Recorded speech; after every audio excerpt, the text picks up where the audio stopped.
కూర్చోనండి, కూర్చొని ప్రార్థన చేస్తున్నాం.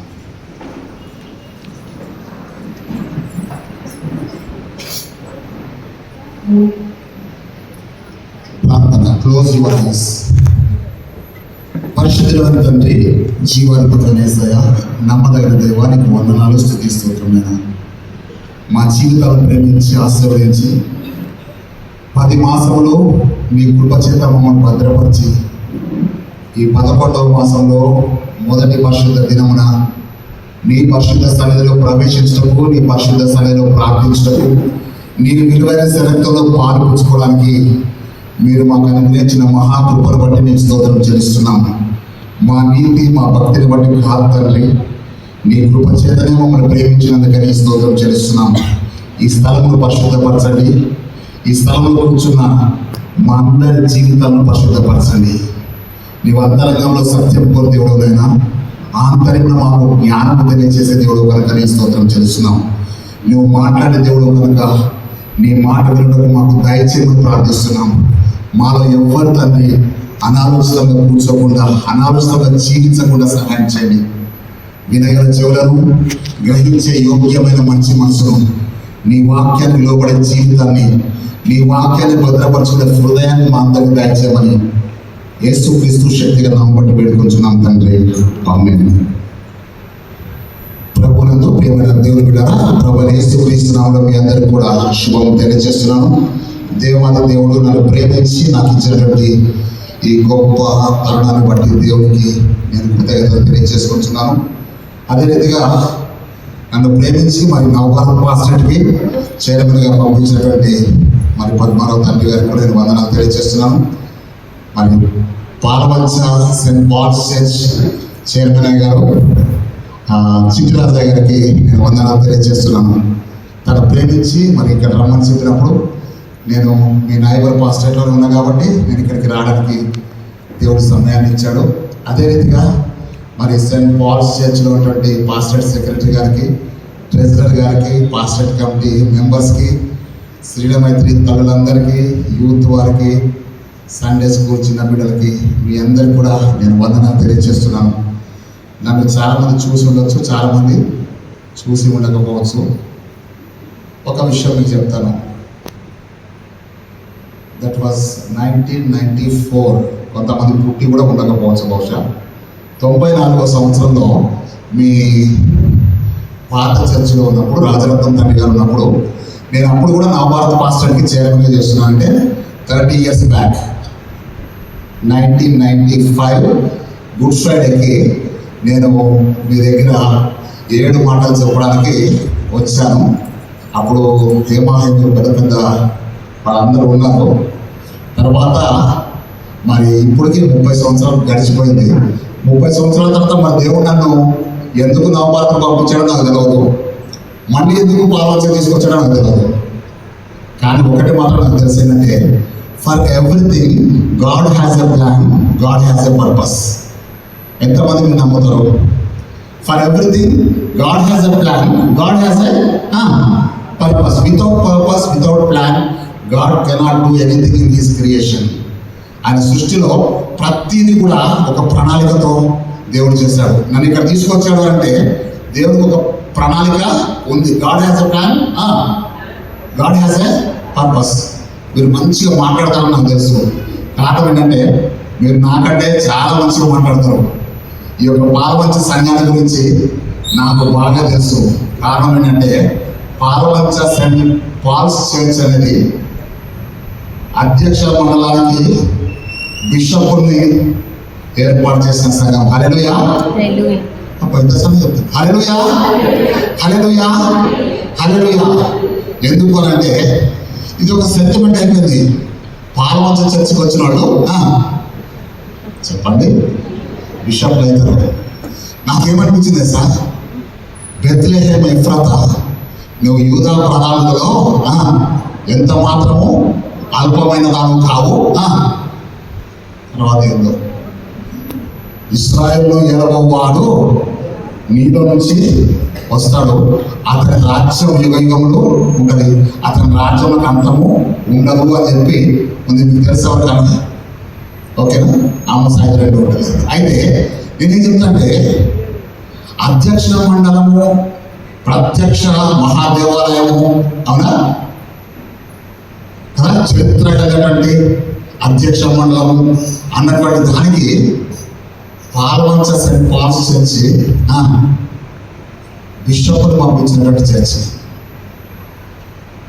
మళ్ళీ చెప్తాను, పుట్టబోయే రాజు నీలో నుంచి వస్తాడు కనుక నువ్వు అందరికంటే కూడా టాప్లో ఉంటావని చెప్పి ప్రభు దృష్టిలో డోర్నకల్ చాలా పవిత్రమైన స్థలం. ఆ పవిత్రమైన స్థలానికి 3 బిషప్లు పంపించింది పాల్వంచ చర్చ్. నెంబర్ 1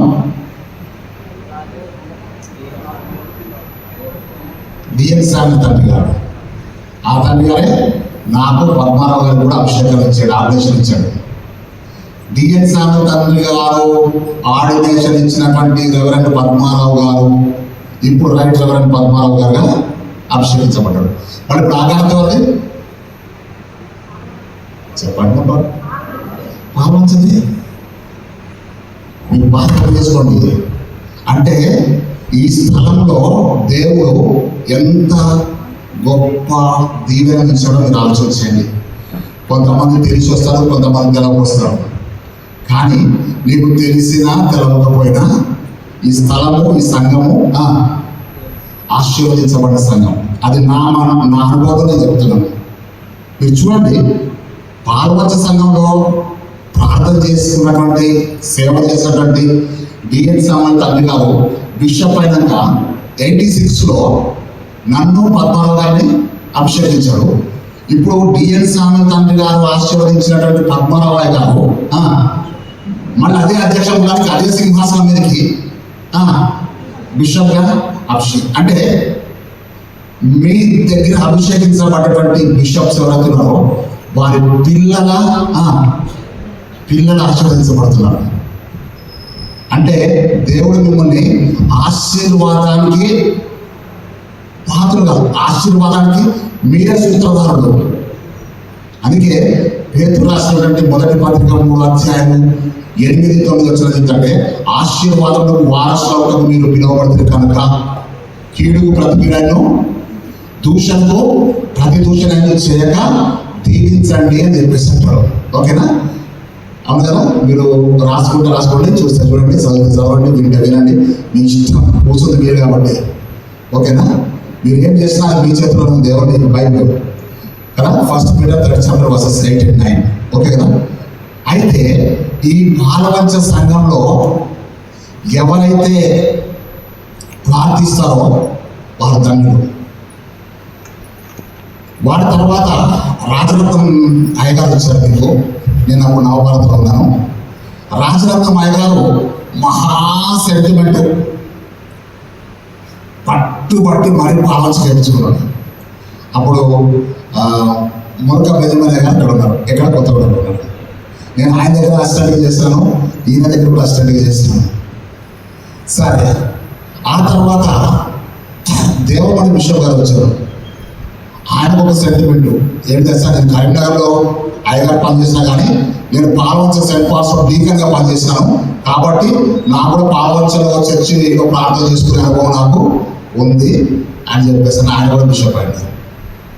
ఎందుకు ఈ మాట చెప్తుంటే, మిమ్మల్ని పొగడాలనో లేకపోతే మిమ్మల్ని ఏదో చేద్దామని నాకు ఇష్టం లేదు. నాకు ఎందుకంటే ముఖస్థుతి చేయట నాకు దూరముగా ఆడపడింది. తెలుసా మీకు ఆ సంగతి? ముఖస్థుతి చేయట నాకు దూరముగా. కారణం అంటే నేను ఎంత పొగితే మాత్రం మళ్ళీ ప్రసంగమైన సీట్ దిగి వెళ్ళిపోతుంది కదా. అవునా? కరెక్టే కదా. కాబట్టి మనల్ని మనం పొగుడుకుంటే అంత బాగోదేమో కాబట్టి మనం అక్కడికి ఆపేస్తాం. ఈరోజు దేవుడు నన్ను ఎందుకు ఇక్కడ తీసుకొచ్చాడంటే, మరి వచ్చే ఆదివారం జరగబోయేటువంటి కోతకాల పండుగ కొరకు సిద్ధపాటు కూడికలో వాక్యం చెప్పాలి గారు అని చెప్పేసి అన్నారు. అది నాకు ఇవ్వబడినటువంటి అంశం. ఓకే కదా. కానీ నేనేం చెప్తానంటే,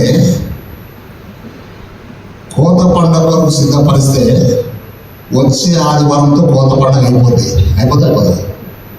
మళ్ళీ ఎప్పుడు వస్తుంది? మళ్ళీ వచ్చే సంవత్సరం వస్తుంది. ఉండేటోళ్ళు ఉంటారు, పోయేటోళ్ళు పోతారు, అంతే కదా. కానీ నేనేం చెప్తానంటే, కోత పండుగ కొరకు సిద్ధపడే మనము దేవుని రాజ్యం కొరకు కూడా సిద్ధపడితే ఎంతో మేలు అని చెప్పి నేను జ్ఞాపకం చేస్తున్నాను. ఆమె రైట్. కోత పండగ వచ్చే వారంతో అయిపోతుంది, కానీ దేవుని యొక్క రాకడ అది ఖచ్చితంగా వస్తుంది. అప్పుడు మనం ప్రభువుని ఎదుర్కొనే వారిగా ఉండాలి. అంటే నా ఉద్దేశం ఏంటంటే, మీరు కోత పండగకు సిద్ధపడేవాడు కోత పండగకు సిద్ధపడండి, దేవుని రాజ్యానికి సిద్ధపడేవాడు చెప్పండి దేవుని రాజ్యానికి సిద్ధపడండి. కోత పండగకి దేవుని రాజ్యానికి రెండింటి కూడా మీరు సిద్ధపడండి. నేను చెప్పాలనుకునే వాక్యం ఇది ఒకటే, మీరు కోత పండగకి సిద్ధపడడం కాదు, కోత పండగతో పాటు దేవుని రాజ్యానికి సిద్ధపడడం. That is our destination. మన జీవిత గమ్యం ఏంటంటే, మనం ఎప్పటికైనా సరే దేవుని రాజ్యంలోకి ప్రవేశించాలి. ఒకవేళ దేవుని రాజ్యంలో ప్రవేశించకపోతే మనం ఇంత పెద్ద దేవాలయం కట్టుకొని, ఇంత మంచి సేవకులు పెట్టుకొని, ఇంత మంచి పాటలు పాడి ఇవన్నీ కూడా ఏమైపోతాయి? సున్నా అయిపోతాయి. కారణం ఏంటంటే, ఒకటి సర్వలోకాన్ని సంపాదించుకొని వాని ప్రాణం పోగొట్టుకుంటే వానికి ఏమి ప్రయోజనం? ఒకవేళ మనం కోత పండగకి సిద్ధపడితే ఒక వారం సరిపోద్ది, కానీ దేవుని రాజ్యానికి సిద్ధపడాలంటే మన చివరి ఊపిరి వరకు మనం సిద్ధపడుతూనే ఉండాలి. ఈరోజు దేవుడు నన్ను ఎందుకు పంపించాడు అంటే, ఈ చివరి ఊపిరి వరకు కూడా మనము దేవుని రాజ్యం కొరకు సిద్ధపడాలి అని చెప్పడానికి పంపించాడు. అందులో కోతకాల పండుగ ఒక భాగం. కోతకాల పండుగ యొక్క సిద్ధపడడం గురించి, మరి నిత్య రాజ్యానికి వచ్చిన సిద్ధపడడం గురించి నేను మీకు 3 వాక్యాలు చెప్తాను. అవి చదివినాక దేవుని వాక్య సందేశంలో స్టెప్ బై స్టెప్ మనం ముందుకు వెళ్దాం. ఓకే కదా? మొట్టమొదటిగా మనం చూస్తే యెహెజ్కేలు గ్రంథము చూడండి దయచేసి. యెహెజ్కేలు గ్రంథము 38వ అధ్యాయము 7వ వచనం చూడండి దయచేసి. ఒక చదవండి. యెహెజ్కేలు గ్రంథము 38. నీవు సిద్ధముగా ఉండము, నీవు సిద్ధపడి నీతో కూడా కలిసిన సమూహం అంతటిని సిద్ధపరచు. ఓకేనా? చాలమ్మా, నువ్వు సిద్ధపడాలి. తర్వాత నీతో కూడా కలిసిన సమూహం అంతటిని కూడా నువ్వు సిద్ధపరచాలి. అంటే ఒక తల్లిని మనం చూసుకున్నట్టయితే, తల్లి తనను తాను సిద్ధపరచుకోవాలి, తన కుటుంబాన్ని కూడా సిద్ధపరచాలి. ఒక తండ్రిని చూసినట్టయితే తండ్రి తనను తాను సిద్ధపరచుకోవాలి, తన యొక్క కుటుంబం అంతా కూడా సిద్ధపరచాలి. దైవజనుడు తన కుటుంబాన్ని సిద్ధపరచుకోవాలి, తన సంఘం అంతా కూడా చెప్పండి సిద్ధపరచాలి. అవునా? అంటే అర్థం ఏంటంటే, నువ్వు సిద్ధపడితేనే తప్ప నీతో ఉన్న సమూహాన్ని సిద్ధపరచడానికి సాధ్యం కాదు. ఈరోజు దేవుడు ఏం చెప్తాడంటే, నువ్వు ఏ రకంగా సిద్ధపడుతున్నావు, నీ కుటుంబాన్ని ఏ రకంగా సిద్ధపరుస్తున్నావు అన్నది నువ్వు జ్ఞాపకం చేసుకోవాలి. 2వ వచనం ఎక్కడ ఉంటుందంటే, 2వ భాగం ఆమోసు గ్రంథము 4వ అధ్యాయము 12వ వచనం చూద్దాం. ఆమోసు 4:12 దొరికిందా? ఆమోసు 4:12. ఓకేనా? చదువునా? కాబట్టి ఇశ్రాయేలులారా, కనుక ఇశ్రాయేలులారా, మీ దేవుని సన్నిధిని కనబడుటకు సిద్ధపడండి. ఎక్కడ సిద్ధపడాలంట? మీ దేవుని సన్నిధిలో కనబడాలంటే నీకేం అవసరం? సిద్ధపడ అవసరం. అవునా? మనందరం కూడా ఏం చెప్తామంటే, చర్చికి వెళ్తున్నామంటాం కదా.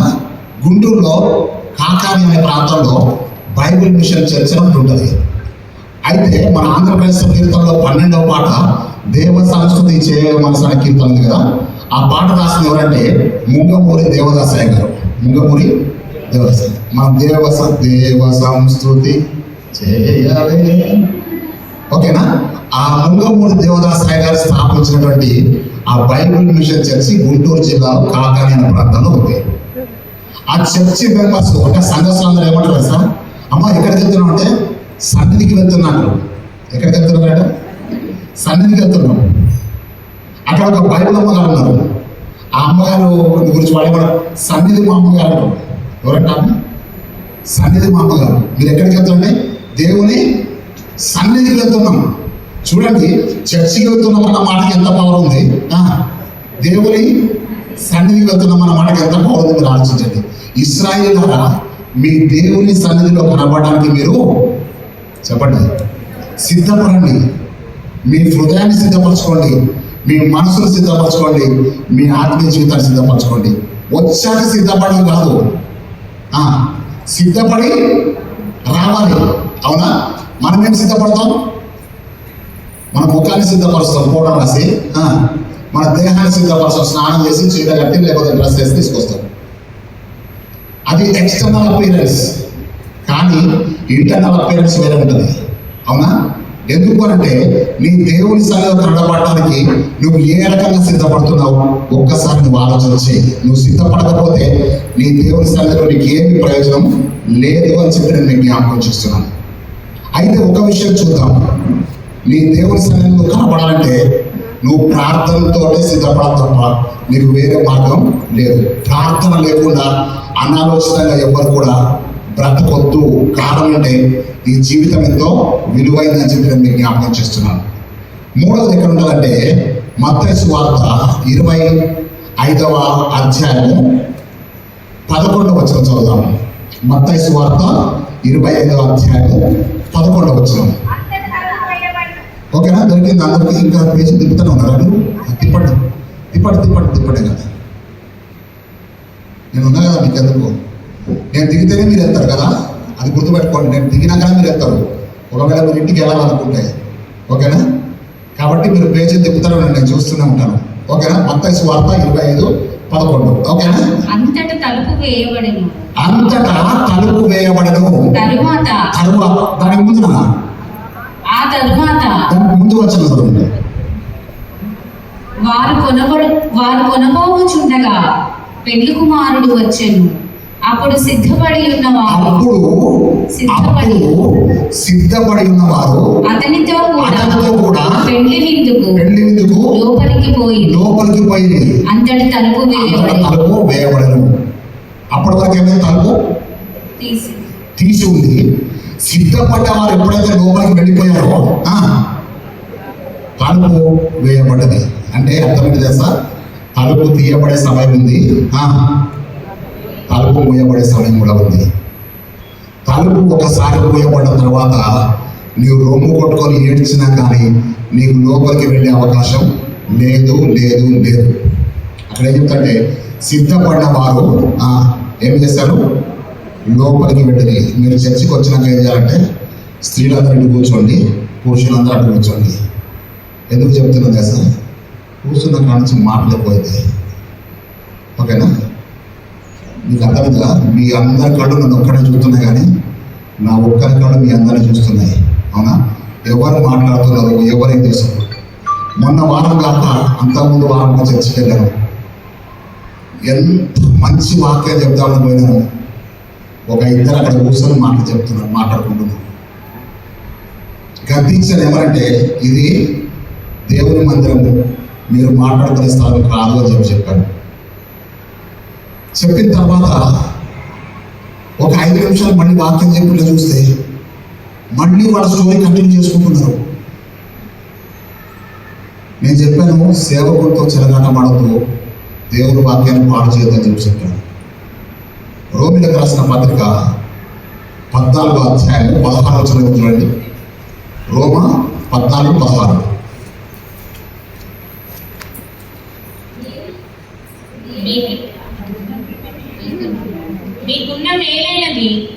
మీకున్న మేలైనది దూషణ పాలు కానీయకుడి.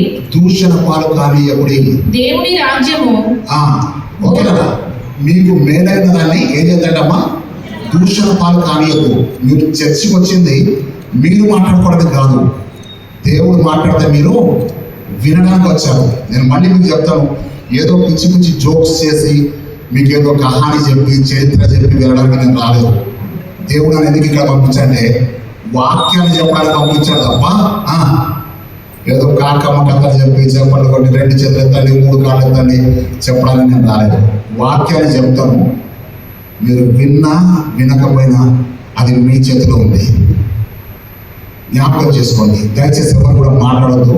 మీరు మాట్లాడినట్టుగా కనబడితే ఏమైందంటే నేను డిస్టర్బ్ అవుతాను, తర్వాత మీకు ఏది దొరకదు. ఓకే కదా? మళ్ళీ చెప్తాను. సిద్ధపడిన వాళ్ళు ఏమైపోయారమ్మా? లోపలికి, చెప్పండి, లోపలికి వెళ్ళిపోయారంటే.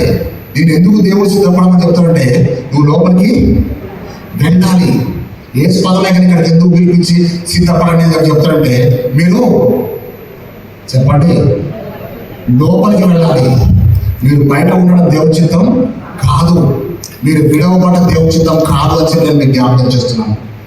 దేవుని వెళ్ళాలా, నువ్వు ఎంత సిద్ధపడతావో అంతగా నువ్వు ఆశీర్వదించబడతావు. ఇప్పుడు నీ ఆశీర్వాదాలు ఎవరి చేతిలో ఉన్నాయి? నీ చేతిలోనే ఉన్నాయి. అవునా? కరెక్టేనా? నీ ఆశీర్వాదాలు దేవుడు ఎవరి చేతిలో పెట్టాడు? ఎవరో చేయబడితే ఆశీర్వదించబడ్డం కాదు, ఆల్రెడీ నీ చేతిలో దేవుడు ఆశీర్వాదాలు ఉంచాడు. నువ్వు ఆశీర్వదించబడ్డవాడవు. అవునా? దేవుడు ఎప్పుడు ఆశీర్వదించాడు నీకు తెలుసా? నీకు ఎప్పుడు ఆశీర్వదించాడు? దేవుడు వారిని ఆదికాండం 1:25లో దేవుడు వారిని స్త్రీని గాను పురుషుని గాను సృజించను, ఆ దేవుడు వారిని ఆశీర్వదించను. ఇంకా చూడండి ఒకసారి, ఫస్ట్ పేజ్ లో ఉంటుంది ఆదికాండం 1:1. ఆదికాండం అంటే కీర్తన గ్రంథం తీసి చూస్తారు. ఆదికాండం ఎక్కడ ఉంటుంది? మొదటి పేజీలో ఉంటుంది కదా. ప్రకటన ఎక్కడ ఉంటుంది? చివరికి ఉంటుంది కదా, తెలుసు కదా. అది చెప్పండి, చదవండి. దేవుడు వారిని స్త్రీగా పురుషుడిగా సృష్టించను, దేవుడు వారిని ఎవరు ఆశీర్వదించారు? ఇప్పుడు చెప్పండి, మిమ్మల్ని ఎవరు ఆశీర్వదించారు? దేవుడు. ఎప్పుడు ఆశీర్వదించాడు? సృజించినప్పుడే ఆశీర్వదించాడు. నిన్ను తల్లిగా కూడా సృష్టించాడు కదా. అవునా? కరెక్టేనా? నిన్ను తల్లిగా కూడా సృజించినప్పుడే దేవుడు నిన్ను, అవునా? కరెక్టే కదా?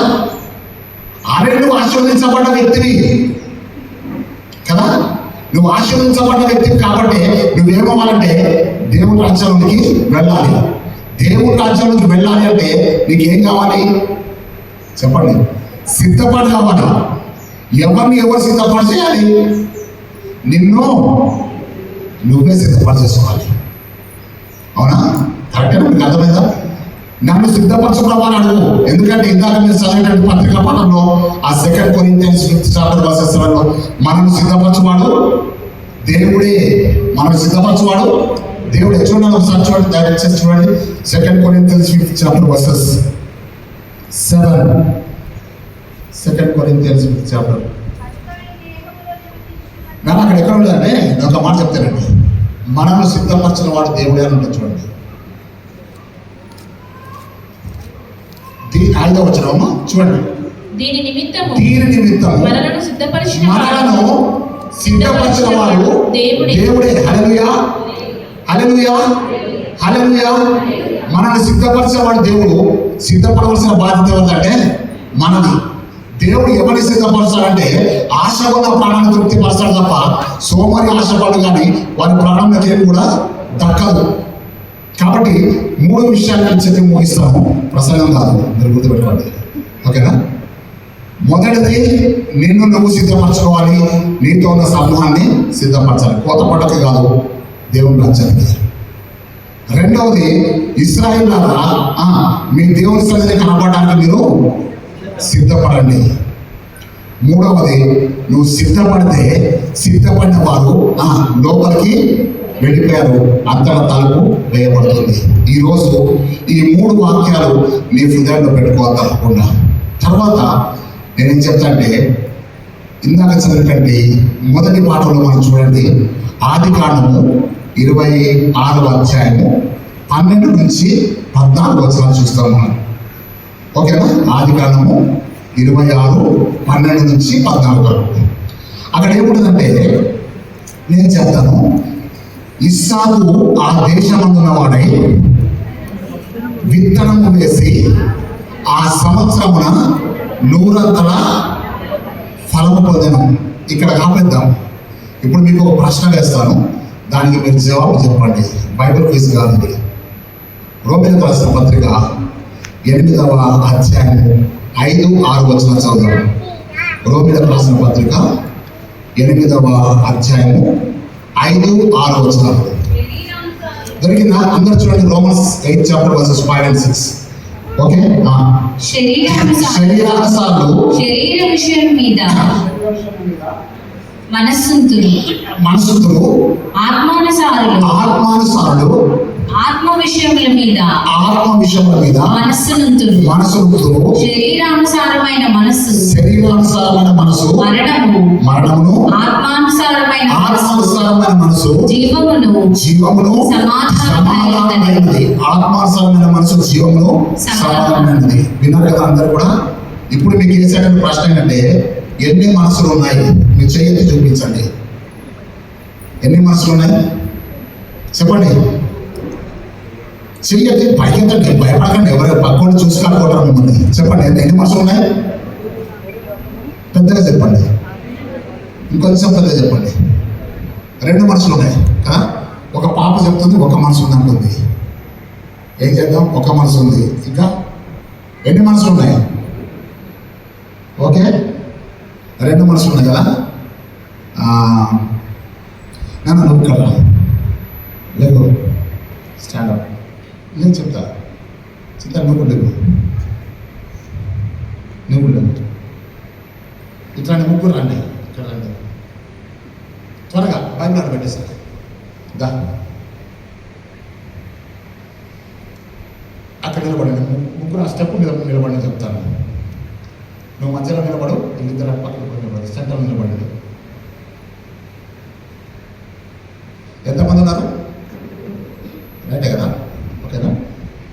ఇటు ప్రక్క ఉన్నటువంటి సహోదరి ఆత్మానుసారం ఉంది, ఆత్మ, ఓకేనా. మధ్యలో ఉన్నది మనసు, అటు చివర శరీరం, ఓకే కదా. అర్థమైంది కదా. మీరిద్దరికి పక్క జరగండి, నువ్వు కొంచెం అటు జరగండి. ఇప్పుడు ఈ మనసు ఏమనుసరిస్తుంది చెప్పండి? ఆత్మను అనుసరిస్తుంది. ఇదే మనసు ఇదేని అనుసరిస్తుంది? ఆత్మను అనుసరిస్తుంది. కాబట్టి దీని పేరేంటి? ఆత్మానుసారమైన మనసు, ఆత్మను అనుసరించే మనసు, ఓకే కదా. నన్ను పట్టిపో. ఆ మనసు ఇప్పుడు ఎవరిని అనుసరిస్తుంది? మీకు అర్థమైంది కదా. శరీర అనుసారమైన మనసు, ఓకేనా, అంతే కదా. మన ఇటు వచ్చేసి మంచి ఈ శరీర ఆత్మానుసారమైన మనసు మరణమును జీవమైంది. అది శరీరానుసారమైన మనసు మరణమును జీవమైంది. ఆత్మానుసారమైన మనసు జీవమును సమాధానమైంది కదా. శరీరానుసారమైన మనసు మరణం. ఈ మనసు శరీరాన్ని అనుసరిస్తే మరణం, ఈ మనసు ఆత్మను అనుసరిస్తే జీవమును సమాధానమైంది, ఓకే కదా. తర్వాత అంటే శరీరానుసారులు శరీర విషయముల మీద మనసును ఉంచుతారు, ఆత్మానుసారులు ఆత్మ విషయం మీద మనసును ఉంచుతారు. ఓకే, తను కూర్చోండి. థ్యాంక్ యూ, ఓకే కదా. అయితే ఇక్కడ మనం జాగ్రత్తగా చూడాల్సిన విషయం ఏంటంటే, శరీరాన్ని అనుసరించే వాళ్ళు ఉన్నారు. వాళ్ళు ఏ విషయం మీద ఆలోచిస్తారు? శరీరానుసారులు శరీర విషయముల మీద మనసును ఉంచుతారు, ఓకేనా. ఆత్మానుసారులు ఆత్మ విషయం మీద మనసును ఉంచుతారు. ఆత్మానుసారంగా సిద్ధపడి ఉండే వాళ్ళు ఉన్నారు, శరీరానుసారంగా సిద్ధపడే వాళ్ళు కూడా ఉన్నారు. శరీరానుసారం ఏమంటారంటే, అక్కడ పోయిన వారం నాకు అట్టుకొచ్చిన చేసి చాలా బాగుంది అక్క. ఎందుకంటే నేను ఎవడు అడిగాడు ఆ మాట, అవునా. ఆత్మానుసారం ఏం చేస్తుంది సార్? పోయిన వారం అయ్యగారు చెప్పిన వాక్యంలో ఒక వాక్యం నా ప్రాణాన్ని పొడిసిందని చెప్పి చెప్తారు. ఆత్మానుసారులు ఆత్మ విషయం మీద మనసును వస్తారు, శరీరానుసారులు ఇక్కడ కూర్చున్న మనలో శరీరానుసారులు ఉన్నారు, ఆత్మానుసారులు ఉన్నారంతే. అదేంటో దాని గురించి కూడా చెప్తాను. అయితే ఒక మాట చెప్తాను ఏంటంటే, శరీర విషయం మీద మనసు ఉంచిన వారు మరణానికి దారితీస్తారు, ఆత్మ విషయం మీద మనసు ఉంచిన వారు జీవమును సమానం. నువ్వు ఆత్మానుసారమైన తల్లి అయితే నీ ఇంట్లో జీవము సమాధానం ఉంటుంది. నువ్వు శరీరానుసారమైన తల్లి అయితే నీ ఇంట్లో తప్పకుండా మరణం ఉంటుంది. మరణం దేనికి సూచన అంటే దుఃఖానికి సూచన, ఓకేనా. నువ్వు ఆత్మ సమాధానమైన తండ్రి అయితే నీ ఇంట్లో జీవమును సమాధానం ఉంటుంది. నువ్వు శరీర సంబంధమైన తండ్రి అయితే మరణం ఉంటుంది, దుఃఖం ఉంటుంది. నీ ఇల్లు దేవునికి ఇచ్చిన కృప అయితే, నువ్వు దేవుని ఆలయం అయితే, దేవుని ఆత్మ నీలో నివసించినట్లయితే నువ్వు దేవుని సంబంధివే తప్ప లోక సంబంధివి కాదు అని చెప్పి వాక్యం సెలవిస్తుంది.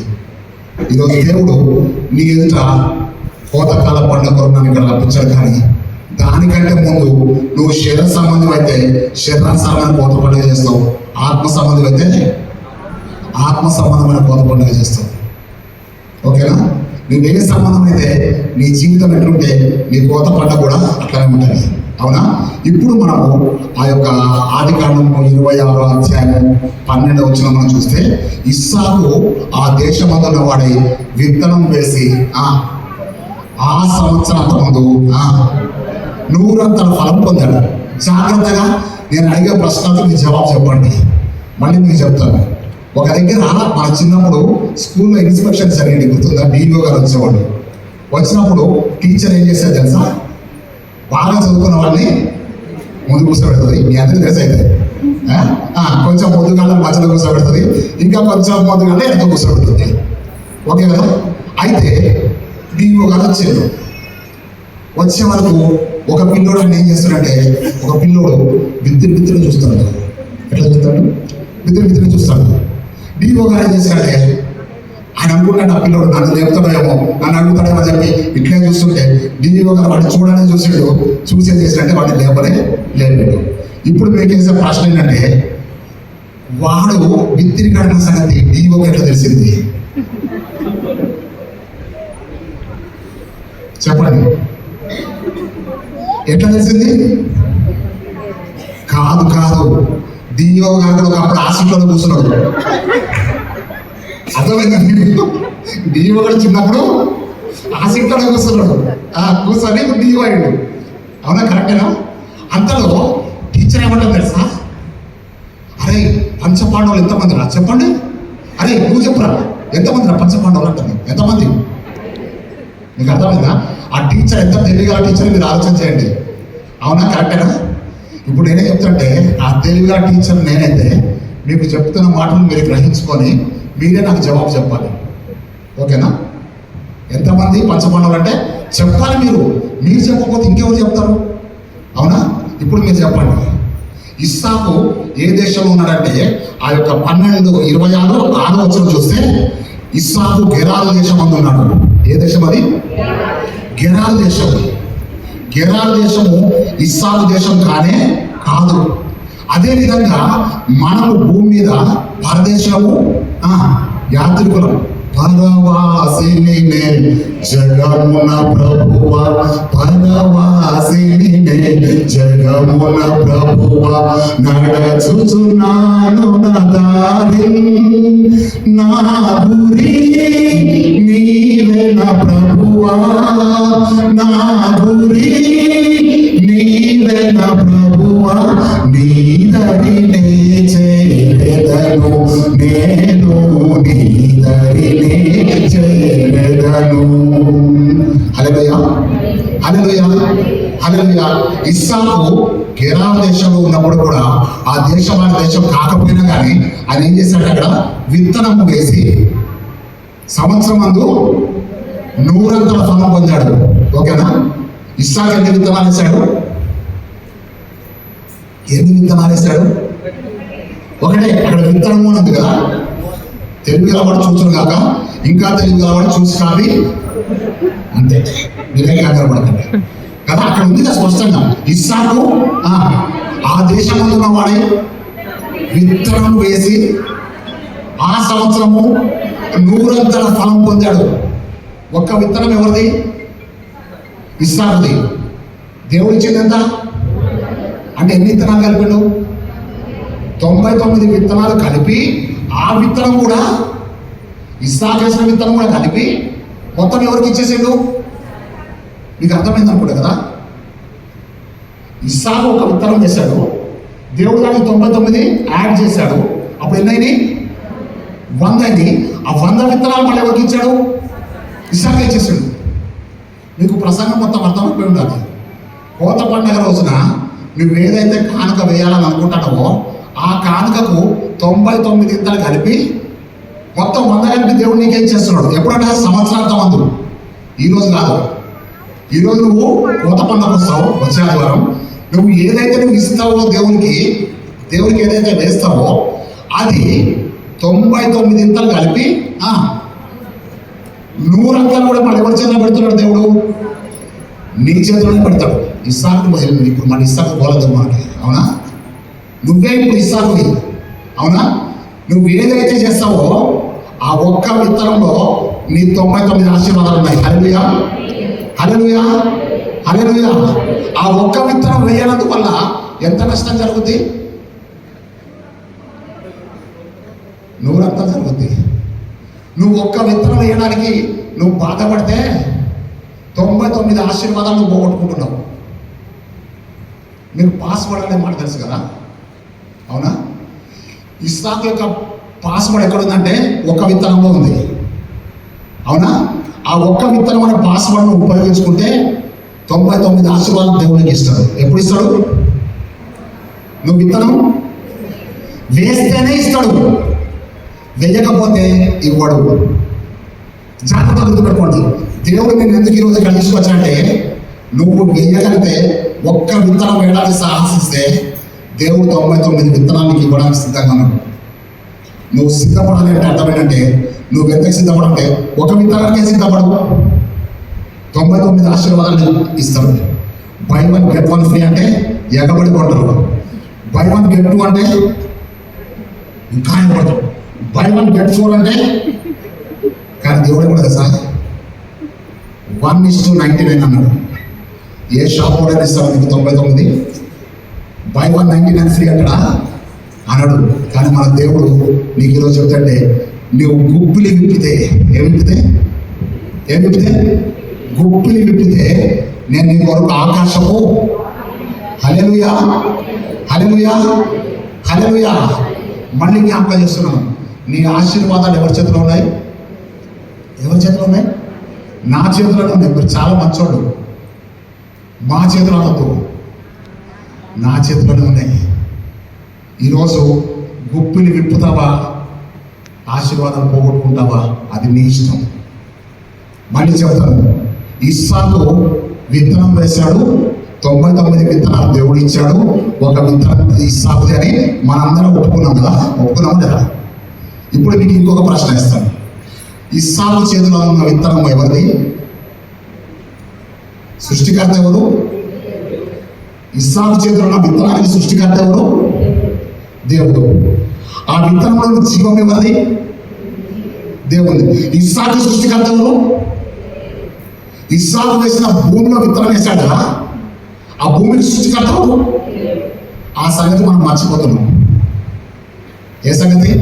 నేను దేవుడికి దశమ భాగం ఇస్తున్నా, నేను దేవుడికి ఇంత ఇచ్చాను, అంత ఇచ్చాను, చాలు కాదు. అసలు నువ్వు ఎవరివి? దేవుడికి ఇచ్చేంత పరిస్థితి ఉందా? కరెక్ట్ ప్రశ్న వేసుకుంటే, దేవుడికి ఇచ్చేంత పరిస్థితి నీకు ఉందా? అసలు నువ్వెంత తల్లి గర్భంలో దిగంబరిగా వచ్చావు, దిగంబరిగా వెళ్ళిపోయేటోడు నువ్వు. వాట్ ఈజ్ లైఫ్ అంటే, coming with empty hands, fighting with every one, going with empty hands. Coming with empty hands, fighting with every one, going with empty hands. ఎందుకు వచ్చినావు, ఎందుకు పోయినావు? ఈ సత్యం నువ్వు తెలుసుకుంటే అసలు నీ జీవితాలు ఎవరితో కొట్లాడవు. ఎందుకు కొట్లాడుతున్నావు? ఎందుకు నువ్వు తీసుకొని ఇంటికి కూర్చుంటావు? నేను ఒక సంఘంలో పనిచేసినాను. 40 రోజులు రొట్టె ద్రాక్షరసం ఇచ్చిన.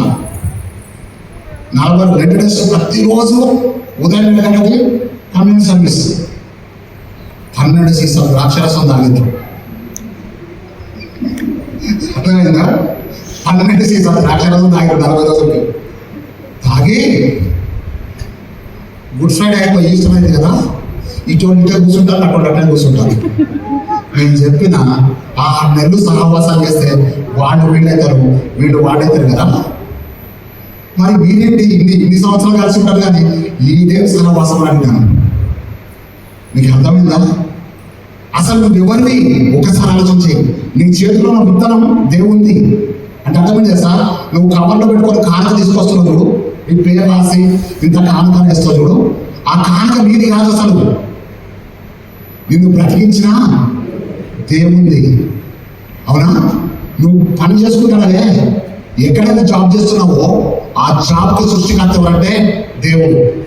వాక్యం ఏం చెప్తే 66కి యెషయాకాండం 66 ఐజయా 66:1 ఏమంటే ఆకాశం నా సింహాసనము, భూమి నా పాదపీఠం. ఇప్పుడు ఇస్సాకు విత్తనం ఎక్కడ వేశాడు అంటే అర్థమేంటి? ఆయన యొక్క పాదపీఠం దగ్గర విత్తనం వేశాడు. చాలా మంది నేను చెప్తాను మోకాళ్ళేసి ప్రార్థన చేయండి అంట. నేను చెప్పినా నేను ప్రార్థన మోకాళ్ళేసి చేస్తా లేదా నా కొడుకు నాకు చెప్పిన. ఎందుకంటే నన్ను గమనించినోడు ఎవరంటే నా కొడుకు. అవునా? కరెక్టేనా? అవునా? ఎందుకు మోకాళ్ళేసి ప్రార్థన చేయాలంటే యేసయ్య రాత్రి ఏదో దూరంలో వెళ్ళి చెప్పండి మోకాళ్ళని ప్రార్థించడం ఉన్న వాక్యంలో ఆయన రాత్రి ఏదో దూరంలో వెళ్ళి మోకరించి అంటే ఈ భూమి మీద యేసయ్య మోకాళ్ళేసి ప్రార్థన చేశాడు. ఈ భూమి ఆయన పాదపీఠం, ఆకాశమైన సింహాసనం. నువ్వు భూమి మీద మోకరిస్తున్నావు అంటే అర్థం ఏంటంటే ఆయన పాదపీఠం దగ్గర మోకరిస్తున్నావు అని అర్థం. ఇప్పుడు ఇస్సాకు విత్తనం వేశాడు. ఎక్కడ వేశాడు? భూమిలో వేశాడు. అవునా? వేసే మనసు ఉంటేనే పొందే మనసు వస్తుంది. వేసే మనసు లేకపోతే పొందడానికి అర్హుడవు కాదు అని చెప్పి దేవుడిని జ్ఞాపకం చేస్తున్నాడు. అయితే ఏం జరిగిందంటే ఇస్సాకు 100 ఫలం పొందాడు. తర్వాత ఏమని చూడాను? హలో చదవండి. దేవుడు అతన్ని ఆశీర్వదించను. దేవుడు అతన్ని ఆశీర్వదించను కనుక ఆ మనుషులు గొప్పవాడలేను. హల్లెలూయా, హల్లెలూయా, హల్లెలూయా. ఏ మనుషుని ఆశీర్వదించాడు దేవుడు? విత్తనం వేసిన ఆశీర్వదించాడు. దాని అర్థం ఏంటి? ఎవడైతే విత్తనం వేశాడో వాడిని ఆశీర్వదించాడు. ఎవడైతే విత్తనం వేయడానికి సాహసించలేదో వాడి ఆశీర్వాదాలు వాడు పోగొట్టుకున్నాడు. ఆశీర్వాదాలు పోయినాకనే మనకు అర్థమైంది విలువ. తల్లిదండ్రులు మనకు గొప్ప ఆశీర్వాదం. నా జీవితంలో నేను చెప్తాను, నా తల్లిదండ్రులు నా గొప్ప ఆశీర్వాదం. నా తల్లిదండ్రులను పోగొట్టుకున్నాక నాకేం తెలుసు అంటే నా తల్లిదండ్రుల యొక్క విలువ తెలుస్తుంది. బ్రతుకున్నప్పుడు తల్లిదండ్రులను చూడడానికి మనసాక్షి లేని వాడి సావుకి వాడే పాత్రుడు. మళ్ళీ చెప్తున్నాను, ఇక్కడ ఎవరైనా మీరు ఉంటే దయచేసి చెప్తున్నాను, బ్రతికుండగా మీ తల్లిదండ్రులను ఆదరించండి. ఒకవేళ వాళ్ళు ఆదరించకపోతే ఏ స్పాదం అనేటువంటి ఈరోజు ఇక్కడ ఉండేటోడు కాదు. ఈరోజు దేవుడికి చెప్తున్న మాట ఏంటంటే దేవుడు ఆ మనుషుల్ని అటు చూడకండి, ఆ మనుషుల్ని ఆశీర్వదించదు. ఏ మనుషుని ఆశీర్వదించను? విత్తనం వేసిన వాడిని దేవుడు ఆశీర్వదిస్తాడు. అవునా? దేవుడు ఆశీర్వదించిన వాడు గొప్పవాడైతాడు. మళ్ళీ చెప్తాను, దేవుడు ఆశీర్వదించకుండా నడమంత్రం సీరితో వచ్చిన వాడు అందరూ కూడా మెడికల్ షాప్లో ఆశీర్వదిస్తుంటారు. మీకు తెలుసా? మెడికల్ షాప్లో ఆశీర్వదిస్తుంటారు. నిశ్చయంగా నువ్వు నీ కష్టార్జితమును అనుభవించడము ఉందా బైబిల్లో? 108 కీర్తన ఉంటుందా? యెహోవా ఆశీర్వదించిన వాడు ఇలా ఉంటాడు. నిశ్చయంగా నువ్వు నీ చేతిలో కష్టార్జితం అనుభవించదు. నీ నోట నీ భార్య ఫలించిన ద్రాక్ష వలె ఉండవు. తెలుసు కదా మీ అందరు కూడా. నీవు నీ చేతుల చెప్పండి, నీ చేతుల కష్టార్జితమును అనుభవిస్తావు. మిగిలిన దేవుడు అనుభవిస్తాడు, మెడికల్ షాప్ కూడా అనుభవిస్తాడు. ఏది నీ కష్టార్జితం కాంతి ఏదైతే ఉందో అది మెడికల్ షాప్ కూడా అనుభవిస్తాడు. మీరు చూడండి, ఇంతకుముందు సంతాన సాఫల్య కేంద్రాలు ఎప్పుడైనా పేరున్నారా? పెద్దవాళ్ళు ఎవరన్నా వినలేదు, మనకు తెలియదు అసలు. ఇప్పుడు సంతాన సాఫల్య కేంద్రంలో ఒక ఇంజెక్షన్ ఖరీదు ₹1,00,000. ఇప్పుడు మీరు టీవీ ఎంటర్టైన్మెంట్ చూడండి, క్యాప్సూల్స్ యూజ్ చేయండి, అది చేయండి, ఎనర్జీ టాబ్లెట్స్. ఫూలిష్నెస్. ఇక్కడ ఏమన్నాడు సార్? నిశ్చయంగా నువ్వు నీ చేతుల అనుభవిస్తావు. బైబిల్ ఎప్పుడు తప్పు చెప్పదు, తప్పు రాయదు. నీ చేతుల కష్టార్జితం వరకే నువ్వు అనుభవిస్తావు. ఎక్స్ట్రా కొట్టుకొచ్చే డబ్బులు ఉంటాయి చూసారా? అర్థమైంది నేను చెప్పిన మాట. దాని పేరేంటి? కొట్టుకొచ్చే డబ్బులు. కొట్టుకొచ్చిన డబ్బులు ఉంటాయి చూసారా? అవన్నీ కూడా సంతాన సాఫల్య కేంద్రానికి, మెడికల్ షాప్కి ఈ మధ్య చూడండి, మెడిప్లస్, అపోలో ఇవన్నీ కూడా 20% డిస్కౌంట్ అని ఇస్తున్నారు కదా. అవునా కదా? ఏంది percent? To attract the people. మళ్ళీ చెప్తున్నాను, ఒక అనాథాశ్రమం ఉంది. అనాథాశ్రమానికి చాలా డబ్బులు వచ్చాయి, కానీ ఆ డబ్బులు ఎవరి పేరు మీద వచ్చాయి చెప్పండి? అనాథ పిల్లల పేరు మీద వచ్చాయి. అవునా? ఆ అనాథ పిల్లల పేరు మీద వచ్చే డబ్బులు ఆ అధిపతులు ఉంటారు కదా, ఎవరు? ఏ పతులు? అధిపతులు ఉంటారు కదా, వాళ్ళు వాళ్ళ పిల్లలు చక్కగా వాడుకుంటారు. ఆ డబ్బు ఎవరిది? అవునా? ఒక రోజున దేవుడు వాడిని అనాథగా చేస్తాడు, వాడి పిల్లల్ని అనాథగా చేస్తాడు. ఇది యథార్థం. ఒక గవర్నమెంట్ ఆఫీసర్ ఉన్నాడు, మంచి జాబ్లో ఉన్నాడు, మంచి జీతం తీసుకుంటున్నాడు, కానీ ఆయన అసలు ఇన్కమ్స్ కంటే కూడా కొసలు ఇన్కమ్ చాలా ఎక్కువ ఉంది. చివరికి ఏమైంది తెలుసా? కొడుకు హై స్పీడ్ కార్లో పోతూ డాష్ ఇచ్చి కొట్టేసిండు. తుకుడా పోగా ముక్కలు అయిపోయింది. అంతకంటే పోతా ఇంకోటి ఉంటుందా చెప్పండి? మళ్ళీ చెప్తున్నాను, ఏదైతే అన్యాయంగా నీ దగ్గరకు వస్తుందో అది నీ జీవితానికి అన్యాయమే తప్ప న్యాయం ఎప్పుడు జరగదు. దేవుడు ఆ మనుషుని ఆశీర్వదించదు కనుక ఆ మనుషుడు గొప్పవాడైన ఒక మంచి ఆఫీసర్ ఉన్నాడు సింగరేణి కాలేజ్లో. ఆయన ఆఫీస్లో వెనకేముంటుంది తెలుసా? నీతిమంతుడు సింహం వలె ధైర్యంగా ఉండాలనే వాక్యాన్ని పెట్టుకొని ఉన్నాడు అక్కడ ఆఫీస్లో. హల్లెలూయా, హల్లెలూయా, హల్లెలూయా. వాళ్ళ అమ్మ కూడా బ్రతికే ఉంది, ఆమె మంచి ప్రార్థన పడాలి. ఈరోజు నీకు చెప్తున్నా, దయచేసి నువ్వు ఏ ఉద్యోగంలో ఉన్నా, ఎక్కడ పనిచేస్తున్నా, నువ్వు నమ్మకంగా ఉంటే నీ మెడికల్ షాప్ ఎప్పుడు కూడా దగ్గర రాదు. మళ్ళీ చెప్తాను, ఈరోజు చాలామంది నన్ను అడిగారు, అయ్యగారు నువ్వు ఇంతలా ఉన్నావు కదా, ఏం చేస్తావు? నేను చెప్పిన నాకు బీపీ లేదు, షుగర్ లేదు, హార్ట్ అటాక్ లేదు. హార్ట్ అవుతుంది కానీ హార్ట్ అటాక్ లేదు, మోకాళ్ళ నొప్పులు లేవు. అదేంటి అయ్యారు, దేవుడు ఇంత అన్యాసం, పక్కోడి నాకెంత షుగర్ ఉంది, నాకెంత కొలెస్ట్రాల్ ఉంది, నీకేం లేదు దేవుడు. నేను చెప్పినాను, మోసపోకుడి. దేవుడు వెక్కిరించబడాడు. మనుషుడు ఏం విత్తాడో ఆ పంట ఖచ్చితంగా వస్తాడు. ఈరోజు దేవుడు నీకు స్పష్టంగా చెప్తాడు, ముందు నీ తల్లిదండ్రులను ప్రేమించు, బ్రతికుండగా వాళ్ళకు ఒక ఇడ్లీ తినిపించే అవసరమైతే ప్రేమగా మాట్లాడు. ఒకప్పుడు తల్లి స్పర్శకు నువ్వు నికనికలు ఆడిపోయావు కదా, తల్లి స్పర్శకు. ఈరోజు తల్లి నీ స్పర్శ కొరకు ఎదురు చూడడం తప్ప, నిన్ను చూడమనడానికి తప్ప. అమ్మ నిన్ను చర్చి కాడ దింపేసి వెళ్ళిపోతా, వచ్చినప్పుడు వాటర్ ఇంటికి రా. ఎంత దౌర్భాగ్యం! జన్మనిచ్చిన నీ తల్లికే నువ్వు కార్లో తీసుకొచ్చి ఏం చేస్తావుట? చర్చి కాడ దింపి వెళ్ళిపోతా. వచ్చేటప్పుడు నువ్వు ర్యాపిడో బుక్ చేసుకో, ర్యాపిడో బుక్ చేసుకొని రా. వాడు ఎక్కడ దింపుతాడు నిన్ను? నువ్వు నిజంగా కొడుకు అయితే వాడెవడో వచ్చి నీ తల్లిని దింపాల్సిన అవసరం వాడికేంటి? అవునా? మళ్ళీ చెప్తున్నాను, బ్రతికే కొన్ని రోజులు యథార్థంగా బ్రతుకుదాం. యథార్థంగా ప్రవర్తించు వారికి ఆయన ఏ మేలు చేయక మారడు. దేవుడు ఇస్సాకుగా ఆశీర్వదించింది, పని చేసి విత్తనం వేసిన మనుషుడిని. ఆ మనుషుడు గొప్పవాడు. ఆయన సామెతలు 10:22 ఏముంటుందంటే, యెహోవా ఆశీర్వాదంలో ఐశ్వర్యం ఇచ్చును, నరుని కష్టం లాంటి ఆశీర్వాదం అధికము కాదు. ఈరోజు దేవుడికి చెప్తుంటే, దేవుడికి ఆశీర్వాదాన్ని ఇస్తాడు. ఆశీర్వాదాన్ని కాపాడుకుంటే ఐశ్వర్యాన్ని ఇస్తాడు. ఐశ్వర్యాన్ని ఇస్తే నువ్వు ఆశీర్వదించబడతావు. కానీ సామెతలు 10:22 చూసుకోండి. తర్వాత ఆ తర్వాత ఏంటంటే, అతడు మిక్కిలి గొప్పవాడు వరకు ఇక్కడ మైక్ మైక్ ఎక్కడ ఉంది? మైక్ ఎవరు చదువుతున్నాడు? ఇందాక ఎవరు మైక్లో చదివేవారు? ఏం చేస్తుందిరా మైక్? చదవమ్మా. అతడు మిక్కిలి గొప్పవాడు వరకు క్రమక్రమంగా అభివృద్ధి పొందుచవచ్చును. ఆదికాండం 26వ అధ్యాయం కదా, 12వ వచనం చివరి భాగం. అతడు మిక్కిలి గొప్పవాడు అవ్వాలి. మళ్ళీ చెప్తాడు, దేవుడు అతను ఆశీర్వదించను. First step. అవునా? అర్థమైందా మీకు? ఫస్ట్ ఏంటి? దేవుడు హల్లెలూయా చెప్పండి, ఆశీర్వదించాడు. అతడు ఏమిటాడు? గొప్పవాడాడు. మూడోది ఏంటి? అతడు మిక్కిలి గొప్పవాడు అవ్వాలి. గొప్పవాడైన వాడు ఏమవ్వాలి? మిక్కిలి గొప్పవాడు అవ్వాలి. అవునా? కరెక్టేనా? ఈ సంవత్సరం కోత పండగకి నువ్వు గొప్పవాడు అయితే వచ్చే సంవత్సరం కోత పండగకి మిక్కిలి గొప్పవాడ వరకు క్రమక్రమంగా అభివృద్ధి చెందాడు.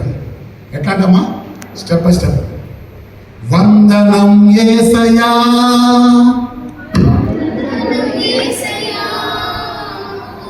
వందనం యేసయ్యా, వందనం యేసయ్యా,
గొప్పవారయ్యారో వారు ఏమవ్వాలి?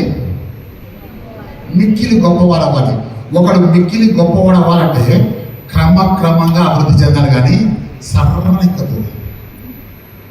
నడమంత్రం సిరి నరం మీద పుండు లాంటిదే. నరం మీద పుండు అయితే ఒళ్ళంతా చాలా చాలా చాలా ఉంటుంది. ఓకేనా? నడమంత్రం సిరి కూడా అట్లాంటిదే.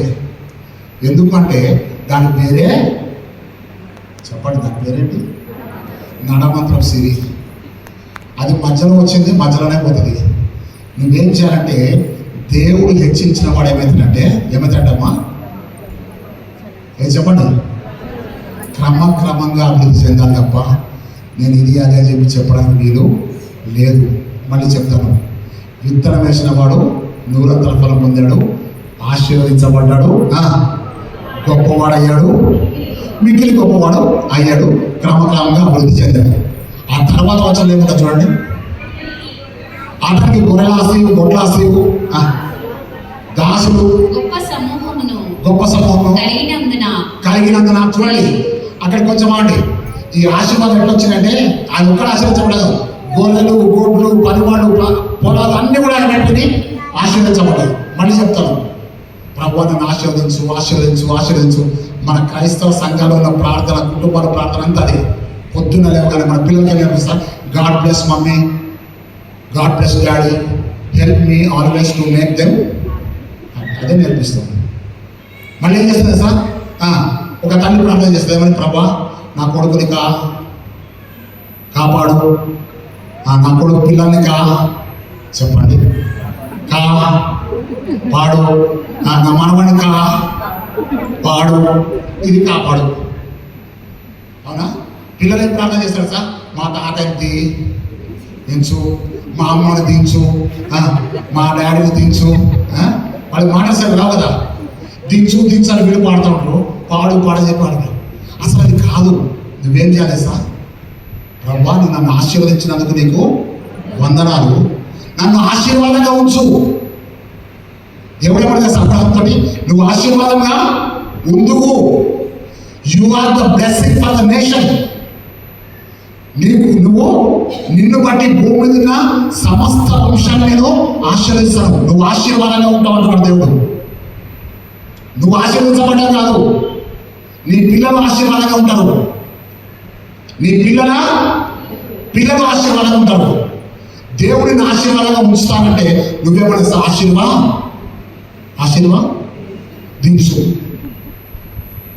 దించాలా? మీరు ఆలోచన చేయండి ఒకసారి. ప్రభా నన్ను 9 నెలలు ఆశీర్వదించినందుకు నీకు వందనాలు, 10వ నెలలో నన్ను ఆశీర్వాదంగా ఉంచు. ఉంచాలి. నువ్వు దించమంటే దించుతాడు, ఉంచమంటే ఉంచుతాడు. నువ్వు ఆశీర్వాదంగా ఉంచు ప్రభా ప్రార్థన చేయి. నా కొడుకు గుంటూరు బైబిల్ కాలేజీ చదువుతున్నాడు. వానికి ఏం చెప్పానంటే, నాన్న ఆదికాండం 39:5 చదువుకో, యోసేపు నిమిత్తము దేవుడు పొతీఫర్ ఇంటి వారిని ఆశీర్వదించడం ఉంటుంది. నేను చెప్పాను, నాన్న నిన్ను బట్టి బైబిల్ కాలేజీ మొత్తం ఆశీర్వదించబడాలి, నిన్ను బట్టి ఫ్యాకల్టీ వాళ్ళు ఆశీర్వదించబడాలి, నిన్ను బట్టి స్టూడెంట్స్ ఆశీర్వదించబడాలి, వంట వాళ్ళు కూడా ఆశీర్వదించబడాలి. నువ్వు అక్కడ ఒక ఆశీర్వాదంగా ఉండాలి. పాలవంచ సెంట్ పాల్ చర్చ్లో నిన్ను చెప్తే నువ్వెవరికంటే you are the blessing for the church. Palvancha saint Paul చర్చ్కి నువ్వు ఒక ఆశీర్వదించబడిన తండ్రి. పాలవంచ చర్చ్లో నువ్వు ఆశీర్వదించబడిన కమిటీ మెంబర్వి. నువ్వే ఆశీర్వాదం. నువ్వు ప్రార్థన చేస్తే ఆశీర్వాదం, నువ్వు మాట్లాడితే ఆశీర్వాదం, నువ్వే ఇంట్లో లెక్క పెడతావు ఆశీర్వాదాలు. మీరు ఆలోచించండి. ఇప్పుడు నువ్వు ఎన్ని సంవత్సరాలుగా కోత పండుగ చేస్తున్నావు? వాక్యం చెప్తే సార్, నరుని ఆయుష్ 70 సంవత్సరాలు కదా, అధిక బలం ఉంటాయి 80 సంవత్సరాలు. అయినాను వాటి వైభవము ఫస్ట్ ఏమొస్తుంది? ఆయాసం వస్తుంది. తర్వాత ఏమొస్తుంది? దుఃఖం వస్తుంది. అయినను వాటి వైభవం ఆయాసమే, దుఃఖమే. 70 సంవత్సరాలకు పర్వాలేదు, ఇక అక్కడి నుంచి మోకాళ్ళ నొప్పులు, ఆయాసం, దగ్గు, ఇక నానా విధములైనటువంటి సర్వరోగములు. ఓకేనా? ఇక్కడ ఏం చెప్తారంటే దేవుడు నిన్ను ఆశీర్వాదంగా ఉంచాలనుకున్నాడు. ఒక వ్యక్తి 70 సంవత్సరాలు బతికితే ఎన్ని కోత పండుగలు? 70. 85 ఎవరిని ఇక్కడ కూర్చుంటే ధన్యులు. 80. ఒకవేళ 85, 90, 94, 96 కోత పండుగలు. కానీ వాటిలో కరెక్ట్ కోత పండుగలు నేను చెప్తాను మీకు. ఇప్పుడు నాకు 60 సంవత్సరాలు, ఓకేదా? ఒక 10 సంవత్సరాలు నిక్కర్ బిక్కోవడానికి సరిపోయింది. అవునా? అమ్మతో వస్తా కోత పండుగ అంటే కోత పండుగ అంతే. ఎందుకు వచ్చిందో తెలియదు అంతే. 10 నుంచి 20 వరకు కాలేజీలో అటు ఇటు చదవడానికి అయిపోద్ది, అదొక కోత పండుగ. ఆ తర్వాత పెళ్ళైంది, ఆ తర్వాత ఇంకోటైంది. ఏమైతే మొత్తానికంటే కష్టం వస్తే ఏసయ్యా, లేకపోతే ఎల్లబయ్యా అని అంటారు. అంతే పరిస్థితి. మీకు 70 కోత పండుగలు ఉన్నాయి, 70 క్రిస్టమస్ పండుగలు ఉన్నాయి, 70 గుడ్ ఫ్రైడేలు ఉన్నాయి. లెక్కేసుకోవడం మీరు ఎన్నైనా. ఎన్ని కోత పండుగలు అయిపోయా నాకు తెలియదు, కానీ ఒకటి మాత్రం చెప్పగలను, ఇది నీకు చివరి కోత పండుగ అయితే మాత్రం తర్వాత నీ ఇష్టం నాకు తెలియదు. ఒక అంకుల్ ఉండేవాడు.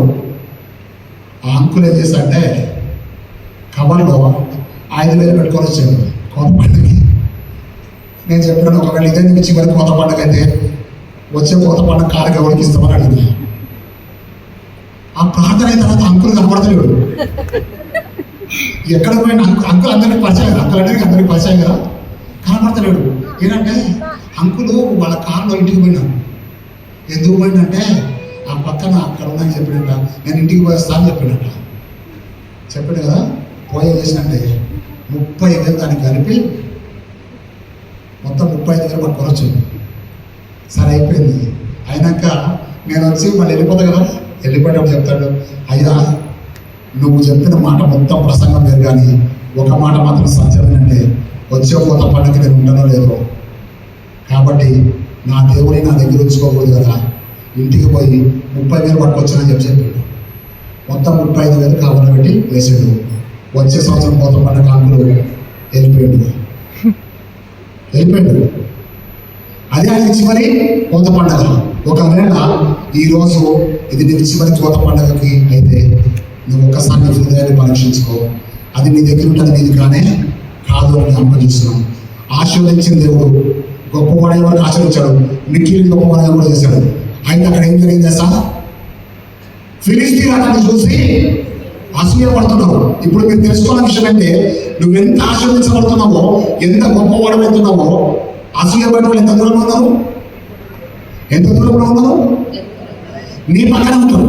వాడు నీ తమ్ముడు కావచ్చు, అన్న కావచ్చు, అమ్మమ్మ కావచ్చు, తాతయ్య కావచ్చు. నీ ఆశీర్వాదాన్ని ఓర్వలేని వాళ్ళు నీ ప్రక్కనే ఉంటారన్న సంగతి గుర్తుపెట్టుకో. ఇది వాక్యం, అవునా? ఇంకొక విషయం చెప్పేసి ముగిస్తాను. మనకి ఒక 2 అన్నదమ్ములు లేకపోతే కోత పడకూడదు. ఎవరు వాళ్ళు? ఎవరు? నెంబర్ 1 కయ్యూను, హేబెలు. ఓకేనా? ఇప్పుడు మిమ్మల్ని ఏం కష్టపడతాంటే, ఆ కోత పండుగలో 2 భాగాలు ఉన్నాయి. పెద్దోడు కోత పండుగ చెప్పండి, చిన్నోడు కోత పండుగ.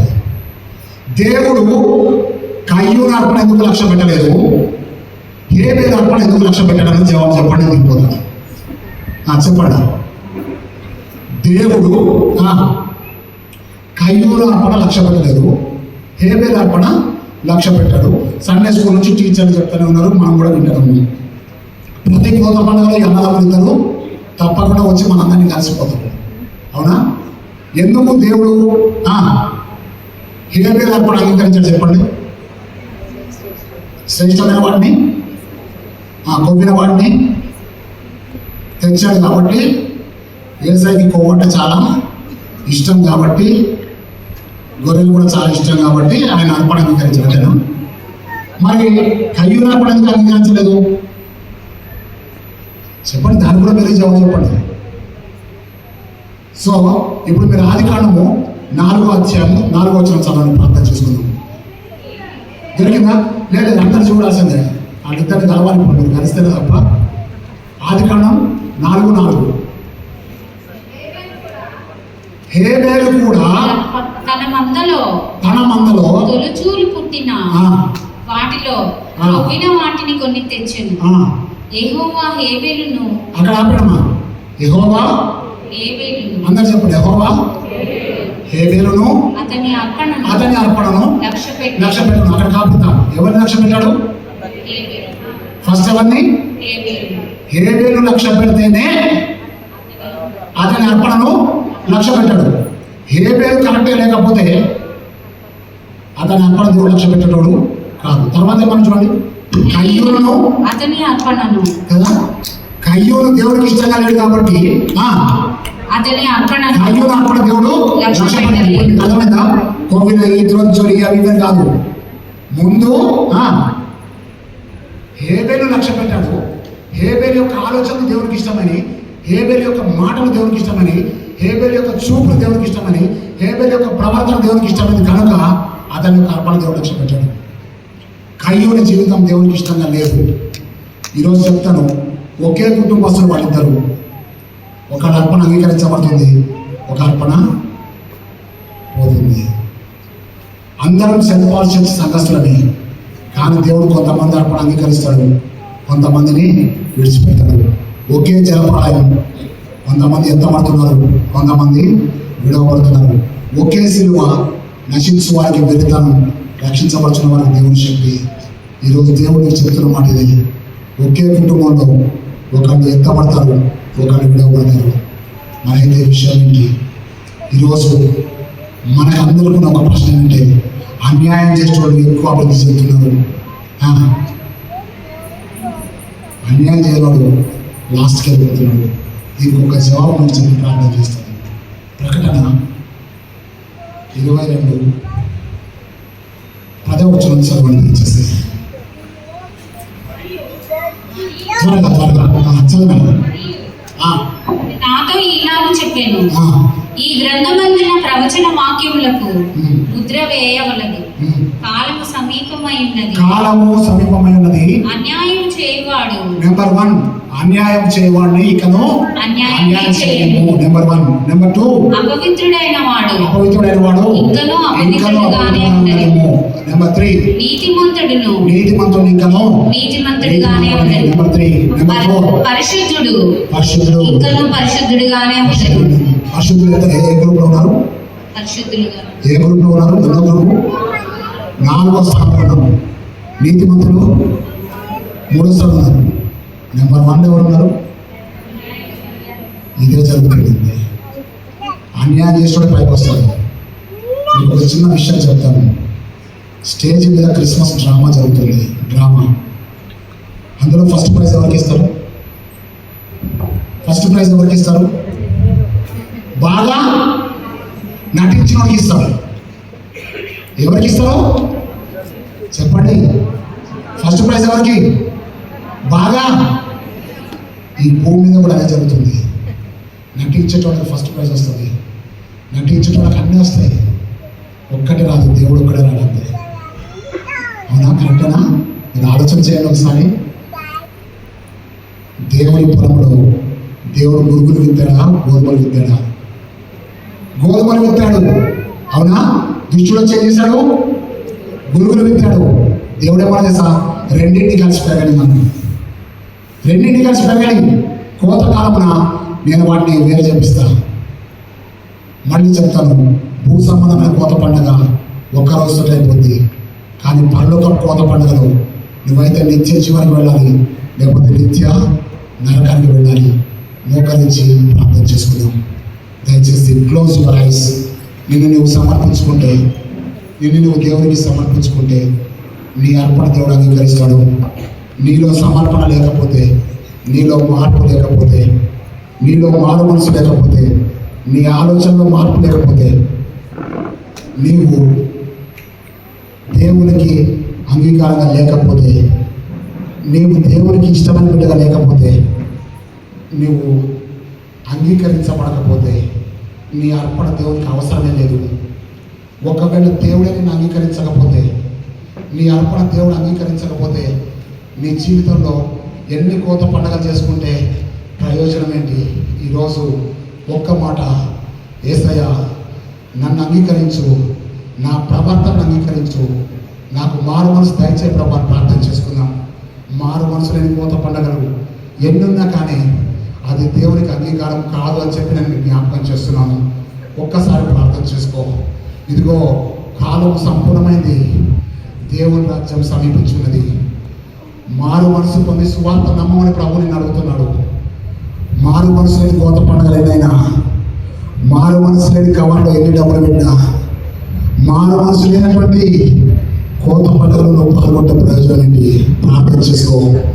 నువ్వు అన్యాయస్తుడువా, నువ్వు అపవిత్రుడువా, నువ్వు నీతిమంతుడవా, నువ్వు పరిశుద్ధుడువా? ఈ 4 గుంపుల్లో నీ స్థానాన్ని ఒకసారి ఆలోచించి నీ ఆశీర్వాదాలు దేవుడు నీ విత్తనంలో ఉంచాడు. ప్రార్థన చేసుకో. పరిశుద్ధమైన తండ్రి, జీవాధిపతి శ్రేణికి స్తోత్రములు. ఈ భూమి నీది, దీని మీద సమస్తం నీది కనుక 70 సంవత్సరాలు బ్రతకడానికి ఆయుష్నిచ్చావు. నీ కృపలో మమ్మల్ని బ్రతికించావు. నీ సన్నిధిలో సజీవులు లెక్కించావు. ఇక్కడ ఉన్నటువంటి వారు ఎన్ని సంవత్సరాలు ఎన్ని కోత పండుగ చేశారు నాకు తెలియదు, కానీ యేసయ్యా, ఇది మా జీవితంలో చివరి కోత పండుగ అయితే మా బ్రతుకు వల్ల మాకు ప్రయోజనం ఏంటి తండ్రి? ఒక్కసారి మా ఆత్మ పరిశీలన చేసుకొని మరణం వరకు నమ్మకంగా ఉండి నేను జీవకృష్ణ వాగ్దానం చేసావు కనుక అటు వాగ్దానాన్ని మమ్మల్ని అందరినీ పాత్రలు చేసి దైవజనులు చిట్టురాజయ్య గారిని, తండ్రి యొక్క కమిటీ మెంబర్స్ని, తల్లులందరినీ, పెద్దలను, సంఘంలో నీ చేతులకు అప్పగిస్తుండగా క్రీస్తు రాకడ వరకు నిర్దోషులుగా, యథార్థంగా, నమ్మకంగా బ్రతుకు కృప చూపించమని యేసుక్రీస్తు శక్తిగా నామమున వేడుకొంచున్నాం తండ్రి. ఆమేన్.